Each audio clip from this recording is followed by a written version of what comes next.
not just the sun that's going to hopefully bring people out today to the Severn Valley Railway. There's an event going on, one that could affect the future of the heritage railways. An event designed for the next generation. In England today, there's enough preserved railway to stretch from London to Glasgow.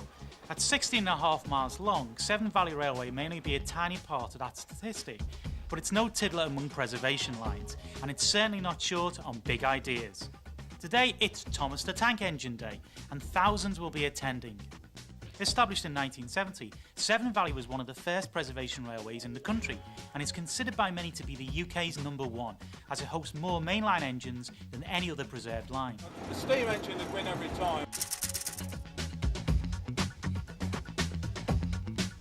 Well, it's one of the ones that's not actually featured in the book.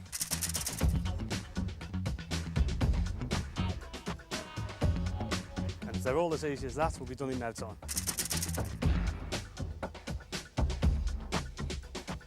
You can tighten these up and it will pull the carriage back into shape as you load it. Today will be the first time many of these young visitors will have seen a steam train.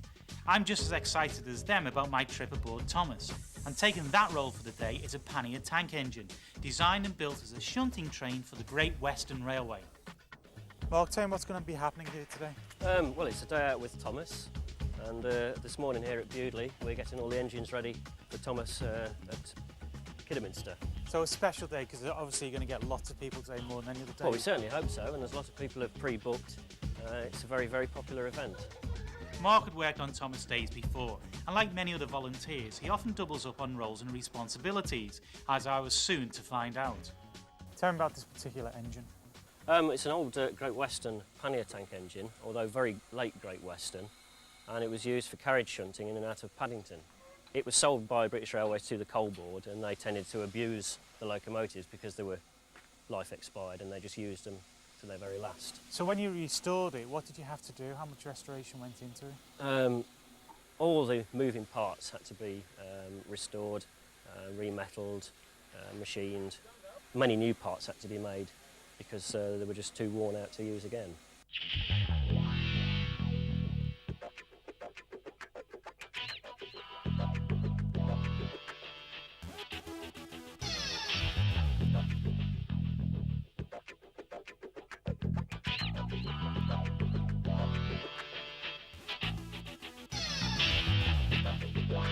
And today you're going to put a face on it, apparently. Yeah, that's right. All the engines have to have faces on this weekend. Now, I know a Thomas and I know a Percy, so this is just one of the characters. We're not quite sure who it is. Well, it's one of the ones that's not actually featured in the book. There are a number of them that are featured in the book, and we do have Gordon here, for example, and Duck. And Duck will be here later. Shall we have a bash at attaching it? Yep, sure. If you can stand just between the rails there. Yep. If I pass this to you, I'll get up on top and you can hand it up to me. I would like to spend a lot of time just chatting to children today and eating lollipops and having a really nice time, but tell me, while I'm helping you do this, what are we going to be seeing today, Mark? We'll be seeing lots of trains running up and down the line, plus a show going on at Kidderminster which features Percy and Thomas. I think Diesel will get involved as well. Now, theoretically, you're doing this because not only does it bring in families, but I guess it teaches small children about trains. Well, that's right, yes. It gives them an actual show associated with the books that they like reading. I mean, before they see things like Thomas, do you think they're scared of trains? Because they are big, noisy, loud things, aren't they? I believe so, yes. But putting the face on them, all of a sudden they become very friendly, and they actually come close to the engines and don't feel so frightened of them.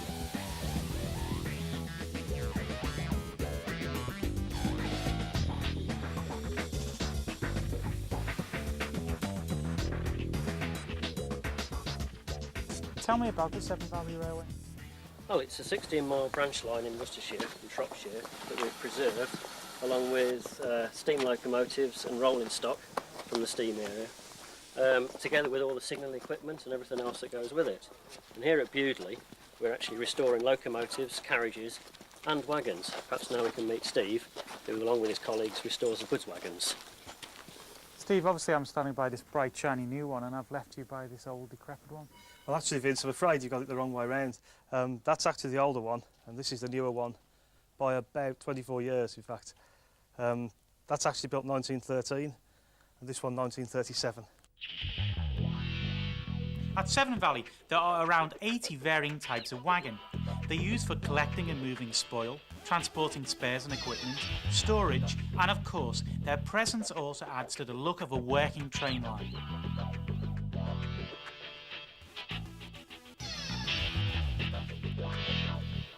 Yes, this one's just been restored, but 20 years ago, this one looked roughly similar. It's seen 20 years of hard use with our own engineers, probably more use than it would ever get on BR, because we have a small number of wagons in use every day.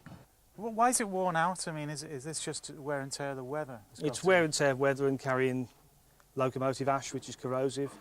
Steve, I understand why people renovate old steam engines, because obviously they work and they move and they're beautiful to look at. But this is just a cart, isn't it? Why not just buy a new one? Because it's all part of the scene. I originally started off working on steam engines here, but wagons were getting neglected. They are a necessary part of keeping the railway running, and to keep the place historically accurate, got a small team together to start working on them. So tell me how this one was actually put back together again. Which piece is new, which is old? Okay, it came to us in pretty poor condition. The corner plates are new, the floor, end panels. When you say new, you haven't got them from someone else, you've actually cut them. That's a new piece of steel that we've had folded to shape to the right angle and then riveted in place ourselves. And the side? The same with the sides, the ends, the floor. The frame looks a bit old. The frame is original, yes. That's the original frame. So theoretically the frame doesn't decay at the same speed?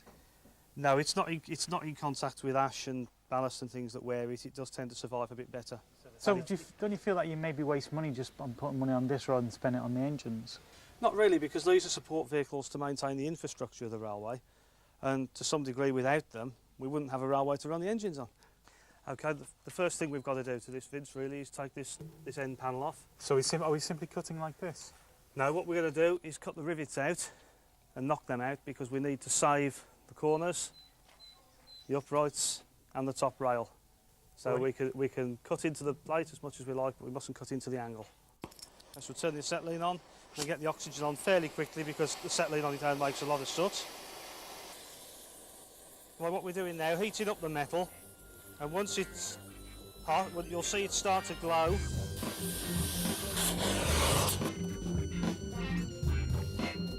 Then comes the hard part, which is knocking what's left of it out.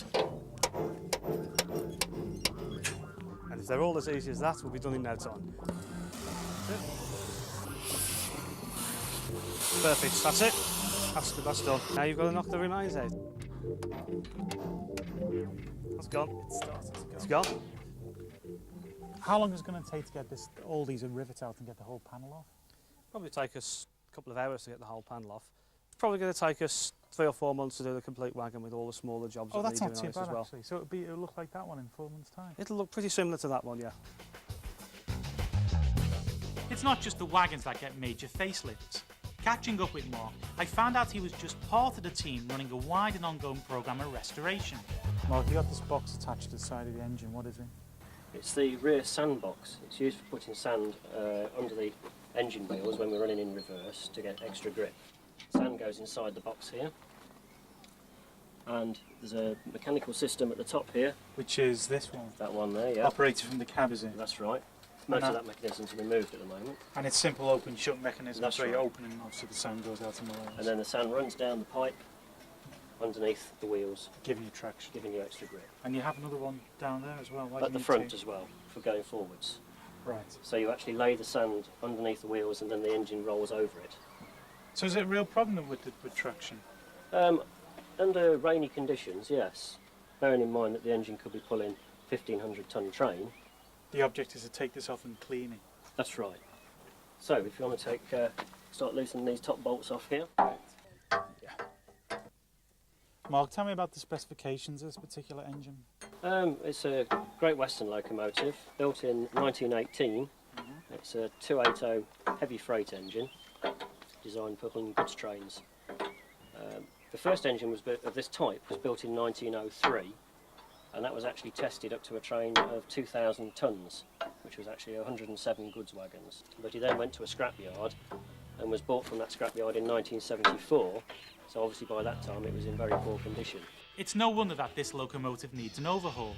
To date, she's travelled 1 million miles. That's the equivalent to travelling to the moon and back twice. The pannier tank was designed to run on both light and heavy lines. They achieved this by giving her 8 wheels, which spread the locomotive's weight over a longer stretch of rail. So, I mean, obviously it has quite a history. Tell me about the future for her. We're currently working on the overhaul of it. It was restored into traffic in 1985 and ran for 10 years. And after 10 years, the boiler has to be stripped and repaired. Because she's looking a bit sad at the moment, isn't she? That's right. We've actually stripped all the boiler cladding off, and we've stripped the inside of the boiler and the smoke box, ready for its overhaul.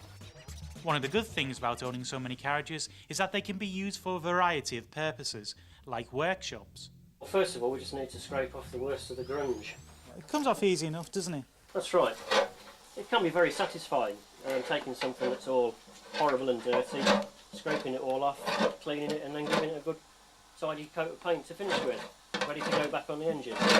Now, it's nice that here there's lots of volunteers at the railway, lots of obviously people of middle age and some retired people. What about the youngsters? How do they get involved? This weekend's an ideal opportunity for us to bring youngsters into the railway. Thomas the Tank Engine's obviously a very friendly way of introducing children to railways, and hopefully that sows the seeds and they'll come again and visit, and eventually as they get a little older get involved in some of the work. Do you feel that young generation will replace the older one, or do you feel in some way that the love of steam trains is going to die out?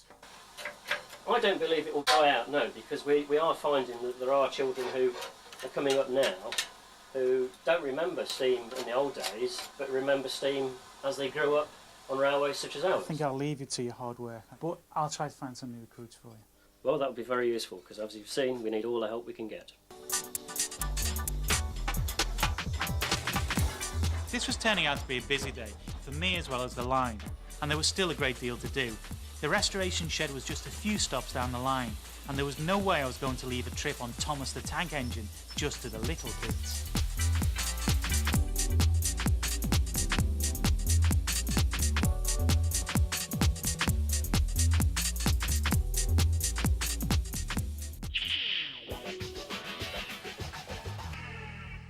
With 16.5 miles of track, Severn Valley Railway is one of Britain's top preservation railway lines.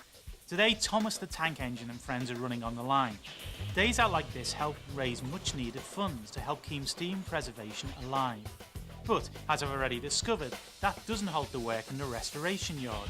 As well as meeting the current and next generation of enthusiasts, I will be helping out some of the skilled volunteers.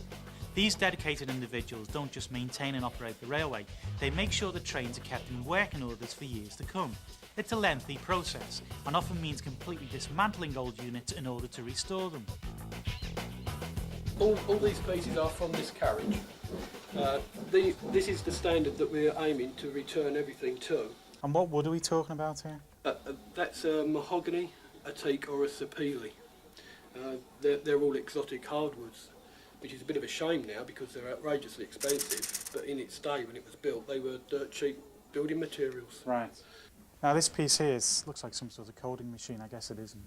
No, it's a control unit which controls the dynamo, the batteries and the through lighting of this railway carriage. As the carriage moved along, a belt drove a dynamo which would charge up batteries which would operate the lights. Now the history of this particular carriage, I mean, it seems quite checkered. It is. It's a very old carriage. It was built in 1922. It ran all the way through the Second World War, and then when it should have been scrapped in the 1950s, they chose this and several other old carriages to be turned into camping coaches. The idea was people would go and live in it in the country for a week or a fortnight and use it just like a modern day caravan, a mobile, easy move about home. When the camp coach period came to an end in 1964, the works people at Doncaster had it, and they used it as a sleeping and messing carriage while they were doing a lot of work on the East Coast Main Line. And that's where you got it from? No, again at the end of that job it should have been scrapped, but a publican bought it and he wanted to turn it into a breakfast room to extend his pub. He thought he was going to have an easy, cheap time with the planners, and unfortunately ran into big problems. So he sold it to a friend of his at another pub, and that's where we bought it from. Both times it wasn't on its wheels, but both times it moved, the wheels went with it. So we're now lucky that it's back on its wheels and back on the track. Once restored, the carriage will contain its original 4 first and 4 third-class compartments. The compartments will be authentic, made out of rare teak, which was luckily ordered before prices rocketed. Is anything that needs to be done on the outside of the carriage? Yes, we are doing a lot of painting on the outside at the moment. Just painting, that seems quite easy. Yeah, it is quite easy, but we have to scrape it right back to the bare metal because it has to be checked to meet modern day safety standards because it's going to run on the main line of this railway. Every preservation railway has to meet stringent industry safety standards. Severn Valley was no exception, and even during restoration, every care is taken to meet the criteria.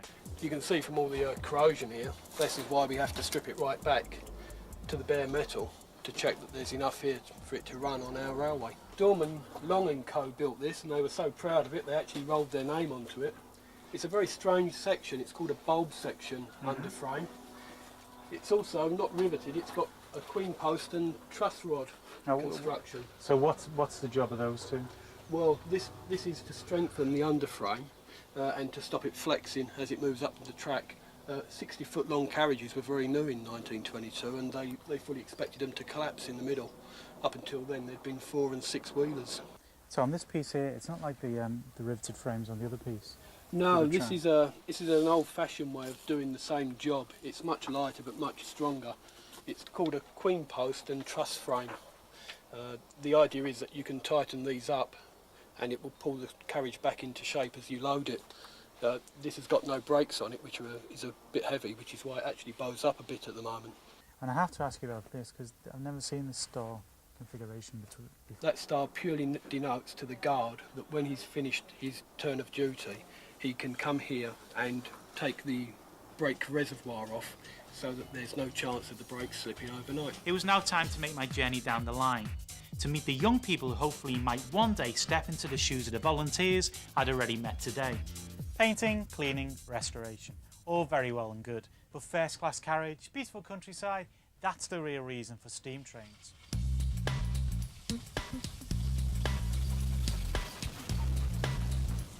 It's easy to see why Severn Valley is such a popular destination. Passing through 2 counties, the hour-long ride takes you through some of Britain's most picturesque villages, from Kidderminster at one end to Bridgnorth at the other.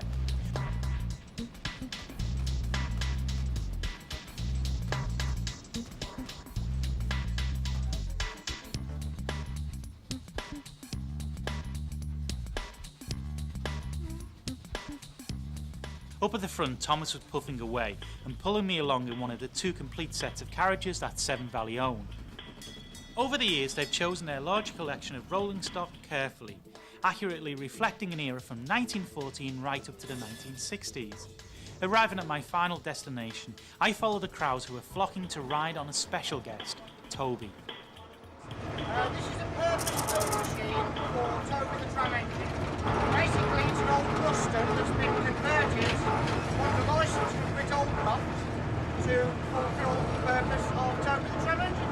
And what does it actually consist of? It's an old custom chassis with a modified Ford engine and a purpose-built cab and woodwork to look like Toby.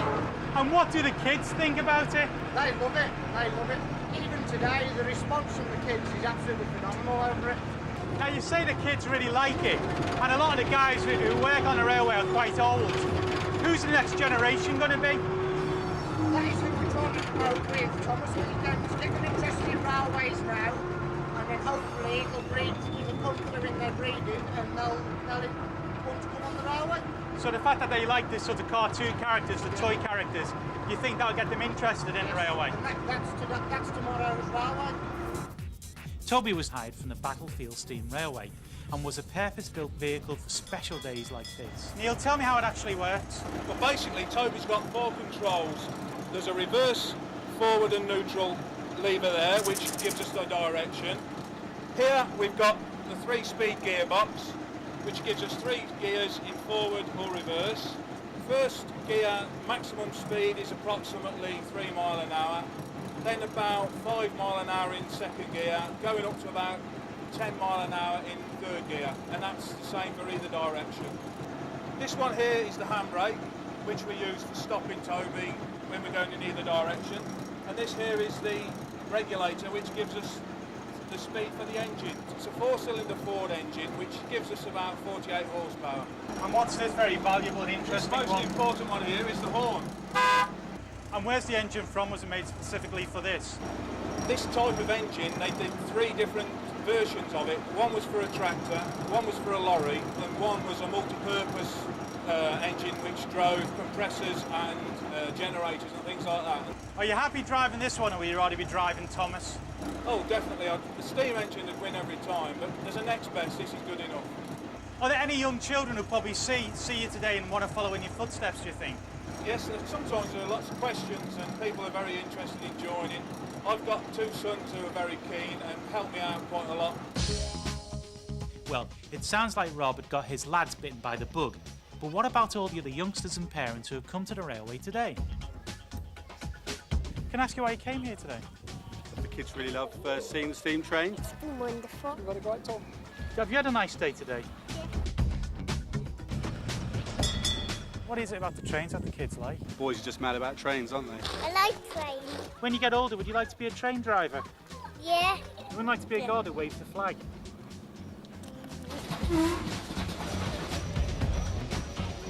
Which is your favourite? Do you like Percy best or do you like Thomas? Percy. I like Thomas. Would you like to be Thomas? Yeah. Bit of a surreal question. What have you enjoyed most? I'm going to go on TV. We didn't get to the Fat Controller that I was quite upset about, missed it. Now obviously the steam railways, to keep going, they need volunteers all the time, they need youngsters. Do you think any of yours will actually want to contribute at some point in their lives? Especially the lads. I would like to do something, maybe blowing the whistle and waving the flag or something. Would you actually come along and work for no money? I probably would do, yeah. Luke, if we asked you to come down here and work on the railways, even though we don't pay you, would you come? Yeah.